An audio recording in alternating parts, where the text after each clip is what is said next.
అందరికీ నమస్కారం. ఈరోజు గీజర్ సర్వీసింగ్ ఎలా చేయాలో ఈ వీడియోలో మీకు చేసి చూపిస్తాను. చూడండి చివరి వరకు. లైక్ చేయండి, సబ్స్క్రైబ్ చేయండి. Thank you. ముందుగా గీజర్‌ని అన్‌ప్లగ్ చేసుకోవాలి. దాన్ని కంటిన్యూ చెక్ చేసుకోవాలి. ప్లస్ పవర్ వస్తుందో లేదో చూసుకోవాలి గీజర్‌ని. తర్వాత వాటర్ డ్రైన్ చేసుకోవాలి. గీజర్‌లో వాటర్ డ్రైన్ చేసుకోవాలి టోటల్‌గా. ఎందుకంటే అది లిఫ్ట్ చేసేటప్పుడు వెయిట్ తగ్గాలంటే లోపల స్కేలింగ్ ఉంటది కాబట్టి దాన్ని లిఫ్ట్ చేసుకుంటే ఈజీగా ఉంటుంది రిమూవ్ చేయడానికి. ఓకే. ఇట్లా యాంగిల్ కాకని వాల్ ఆఫ్ చేసుకుంటే వాటర్ లోపల పోదండి. అప్పుడు కనెక్షన్ పైపు ప్లస్ ఎన్ఆర్వి అంటే నాన్ రిటర్నబుల్ వాల్ ఉంటుంది, దాన్ని ఎన్ఆర్వి అంటారు. ఇట్లా కనెక్షన్ పైపు రిమూవ్ చేసుకొని స్పానర్తో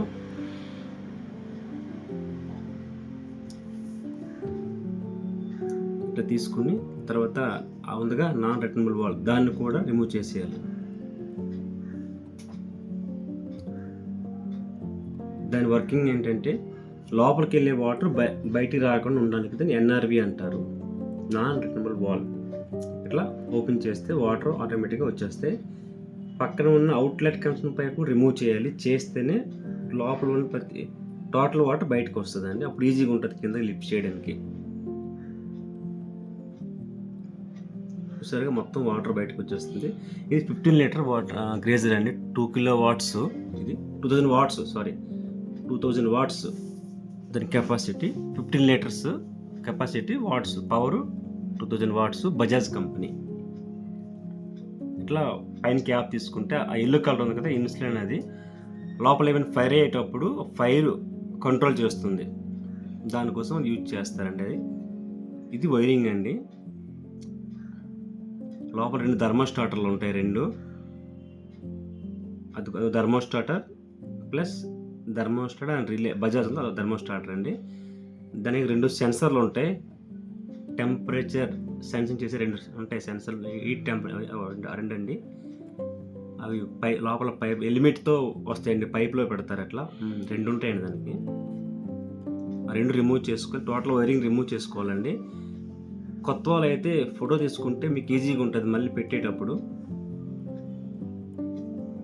ఇట్లా 2 బయటకు తీసి వైరింగ్ మొత్తం రిమూవ్ చేసుకోవాలండి.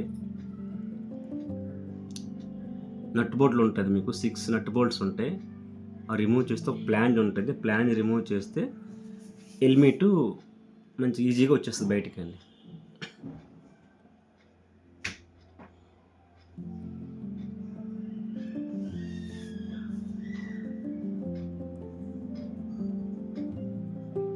సిక్స్ నట్ బోల్ట్ని రిమూవ్ చేసి స్పానర్స్తో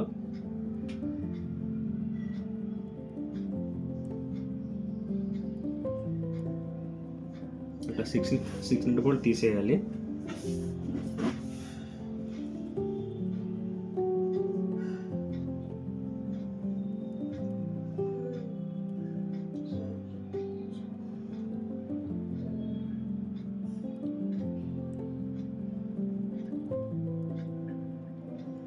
తీసాక ఇట్లా స్క్రూ డ్రైవర్తో తీసుకుని పైకి ఇట్లా నెట్టితే హెల్మెట్ వచ్చేస్తుందండి బయటికి.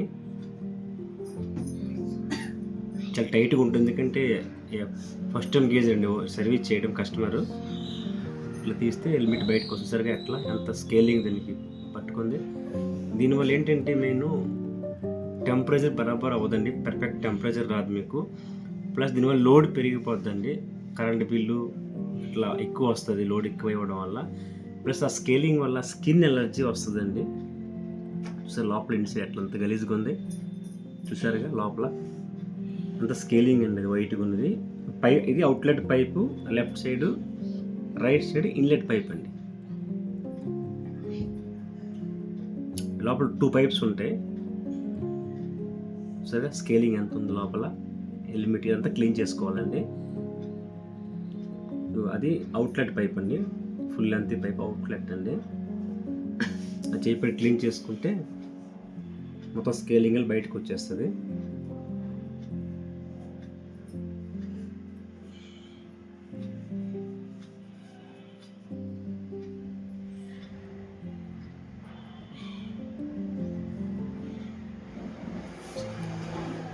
ఇంకా చూసారుగా ఎంత స్కేలింగ్ లోపల ఎంత సాల్ట్ అండి.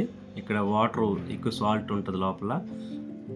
చూసారుగా ఎంత సాల్ట్ 3 kg 4 kg ఉంటుందండి స్కేలింగ్.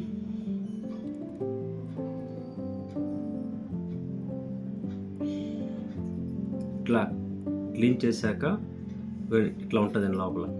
సరే ఆ 2 pipes, inlet pipe right side, left outlet pipe అండి.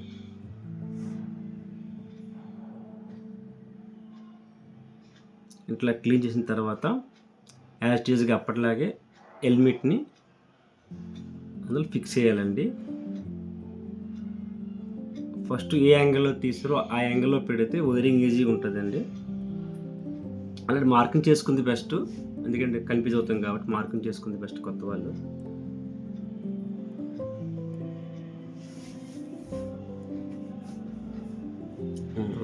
యాస్టీజ్కి పెట్టేసి నట్టు బోల్ట్ ప్లాంజ్ వస్తుంది పైన, రౌండ్ ప్లాంజ్ పెట్టి నట్టు బోల్ట్ని పెట్టి టైట్ చేసుకోవాలి.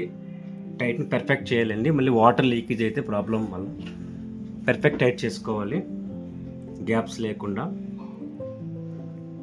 పైన ప్లాంజ్ పెట్టాలి. ప్లాంజ్ వస్తే పెట్టేసిన తర్వాత పర్ఫెక్ట్ టైట్ చేయాలి, వాటర్ లీకేజ్ అవ్వకుండా.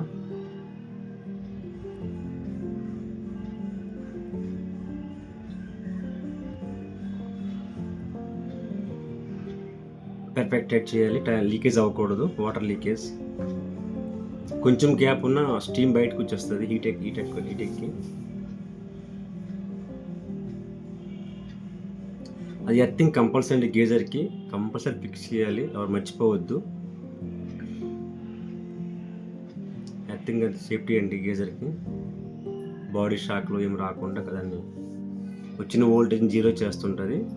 ఎప్పటిలాగా యాస్టీజ్గా వైరింగ్ చేసేయాలండి. చేసి చూసారుగా అది కంపల్సరీ పెట్టాలి. ఇన్సులిన్ అది ఫైర్ అయ్యేటప్పుడు ఫైర్ని కంట్రోల్ చేస్తుంది. అది క్యాప్ పెట్టేసి నీట్గా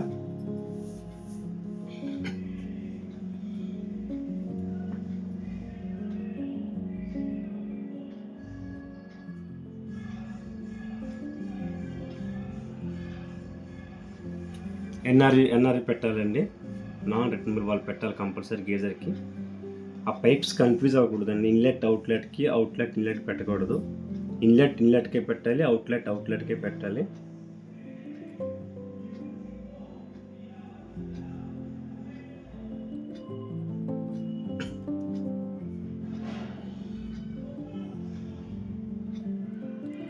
చూసారు, నేనే కన్ఫ్యూజ్ అయ్యాను.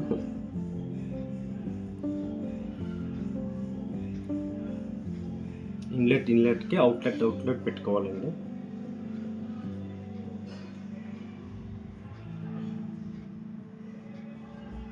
వాటర్ 2 వాచర్లు వస్తాయండి. వాచర్స్ ఇన్కేస్ ఉంటే మార్చుకుంటే బెస్ట్, లీకేజ్ అవ్వకుండా ఛాన్స్ ఉంటుంది. కొత్త వేసుకుంటే బెస్ట్.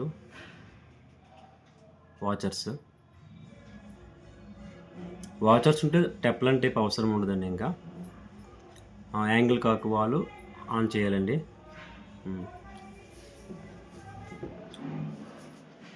వాటర్ ఫిల్ అవుతుంది. వాటర్ ఫిల్ అయిన తర్వాతే అవుట్లెట్ పైప్ పెట్టాలండి, లేకుంటే ఎయిర్ ల్యాక్ వస్తుంది. మళ్ళీ టోటల్గా గేజర్ ఫుల్ అయితే ఆ అవుట్లెట్ పైప్ వాటర్ బయటకు వస్తే అప్పుడు కనెక్షన్ పైప్ని కలపాలండి.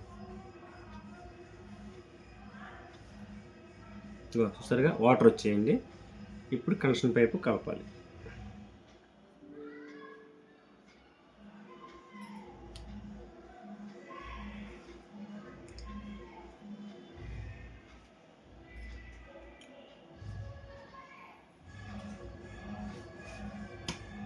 అలా స్లో రావడానికి కారణం ఏంటంటే పైన వాటర్ ట్యాంక్ ఉందండి, వాటర్ ట్యాంకు. దానివల్ల ఫోర్స్ తక్కువ రావడం వల్ల మీకు వాటర్ స్లోగా వస్తుంది గేజర్ నుంచి. అదే 1 ఫ్లోర్ కింద ఉంటే మొత్తం వాటర్ ఫోర్స్కి వస్తాయండి. ఫుల్ టైట్ చేయాలి. వాచర్ ఉంటే వాచర్ మార్చుకోవాలి, లీకేజ్ అవ్వకుండా.